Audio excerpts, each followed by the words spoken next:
All right, Fran. Catch us up here on the interface. So yeah, look, you don't have to use voice command, but it is very integrated, very in your face, right? Yeah. You kind of, like Upload Studio, for example, when you're recording in a game, technically it's way easier to say Xbox record that, but in the game you can actually press start, go back to, you can go over to Snap. So this is how you would record without it. You would go to the home interface, go to your game DVR, load that up, and then you'd go get ready, right, to start a new clip, and you'd go back to your game. So it's also worth noting that a lot of games, in sort of key moments, like a big boss battle or something, it will automatically record a clip. So for instance, in Rise, that happens. So that's something that developers can build into. Yeah, it's always recording. I think up to max of 5 minutes, so you can pretty much always go back and record stuff. So sorry, it's hard to say Rise. Yeah, the timing is key, Fran. But here's an interesting thing. So I can say Xbox Switch. Ryan, you want to go for a second? Yep. You can say Xbox Switch. Well, I didn't say it loud enough because I'm talking to you. But you press double tap the Xbox button, right? So when you tap it. It'll go over to the right, right? Now, see, that's how you get between Snap and the game. I mean, right, it's something you have to get pretty used to. And so, see, here's some settings. You can kind of go back in time and record your clip. It's pretty cool. And Ryan's going to demo capturing a piece right now, and you get an achievement for it, I believe. You probably already got it, so we're not going to see it. But let's go back to the home menu real fast. Sure.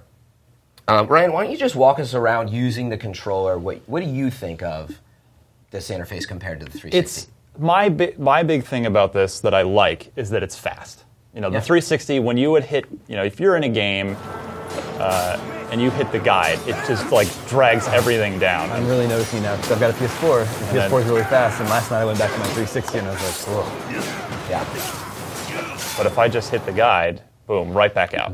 Yeah, and everything snaps around really, really quickly. The bumpers are the shortcuts to get quickly. So your pins are on the left, which of course you saw pins on the 360, but it's a little cleaner here. You just know that all your pins are always over on the left tab. Why don't just pin TV over there to show them, right? You go hit the menu button. Yeah, you can just hit start, which is now called the menu button, and just pin that bad boy right over there. And there it is. And if you want to stack something to the front of pins, you just select it again and move to front. Nice. Yeah. So that puts it in the top slot. I find I haven't been able to really dive into having a bunch of pins, right? Because we've been waiting for stuff to launch. But I like all the. You can have quite a few pins over there, which I think is going to make. Oh yeah, you can have a whole.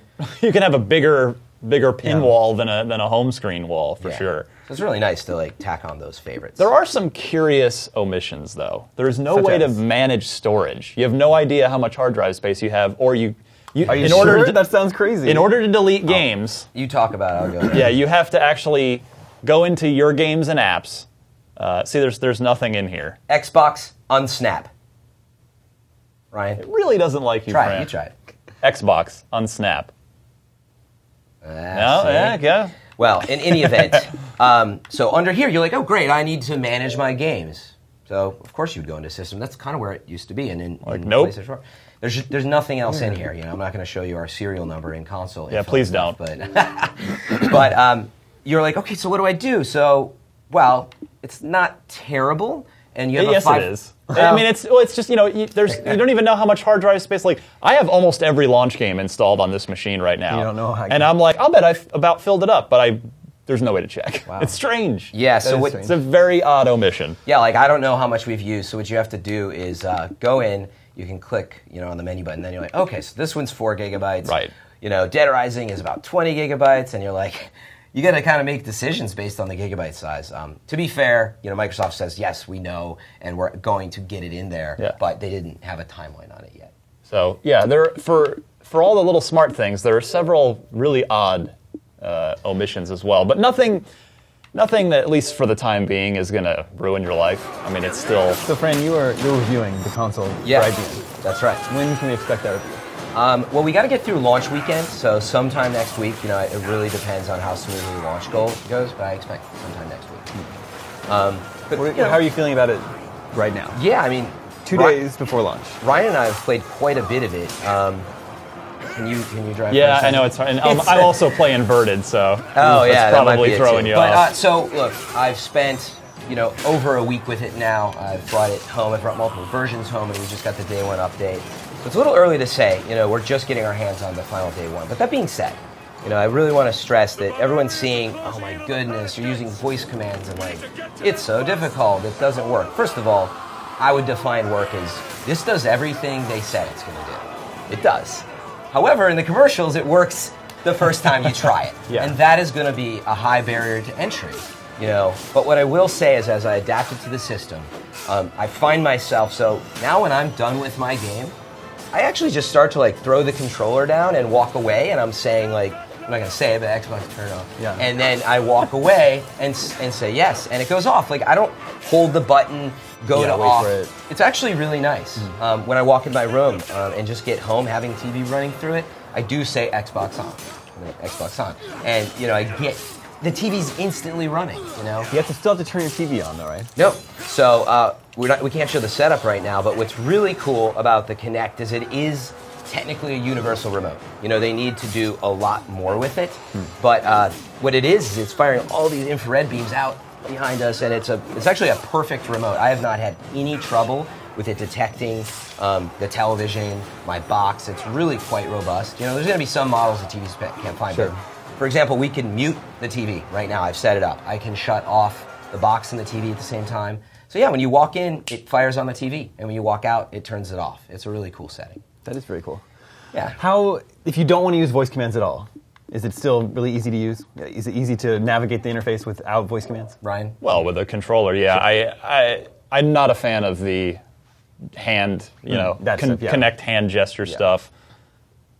Yeah, I should say Franzing. I mean, it works, but it's cumbersome. The thing I don't like about it is they've changed the select icon for this from just holding your hand and then the little, just for a minute, for a few seconds, and the circle would fill in and it would select what you want to.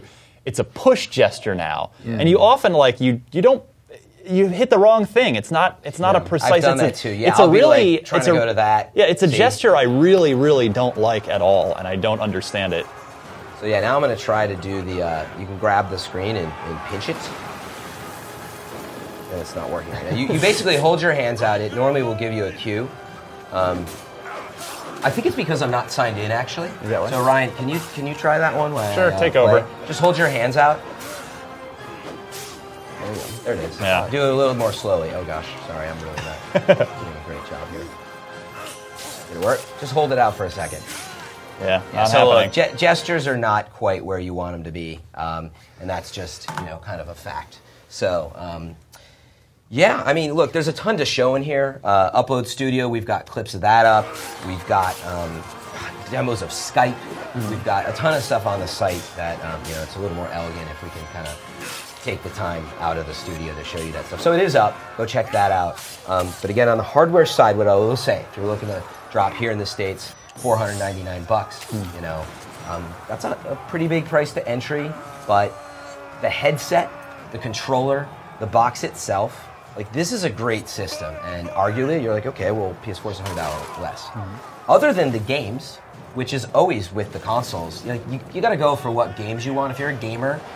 But Xbox One is adding really innovative stuff, and even if it doesn't work today, well, it does work. It just doesn't work all the time. I'm finding myself again doing stuff right now. I can just say Xbox, Snap TV. Well, it does work at home. You can't. Well, I can't. Ryan can. But look, the point is, games are loading sometimes. I've found myself snapping to TV. Eventually, I guarantee there will be some Twitter app that you can easily watch your Twitter feed. It's got some really neat ideas. I think Snap is really going to be very interesting. So is it worth the additional price? Well, that remains to be seen, and it really depends on you.